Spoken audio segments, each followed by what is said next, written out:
లేదండి. ఎందుకు మాట్లాడుతున్నానంటే ఎవరో సోషల్ మీడియా దాంట్లో వేసాట నేను పోయానని, కోడి శ్రీనివాసరావు దుర్మారణం అని.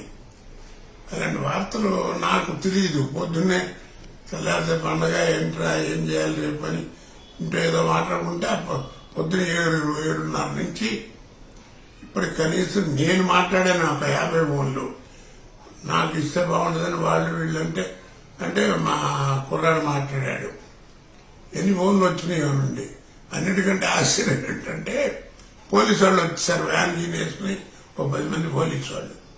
ఏంటంటే ఏదో తెలిసిన ఆయన కదా, పెద్ద ఆయన 10 మంది వస్తారు, పెద్ద పెద్ద వాళ్ళు, అందుకని కానీ సెక్యూరిటీ వచ్చేవాడిని అక్కడ.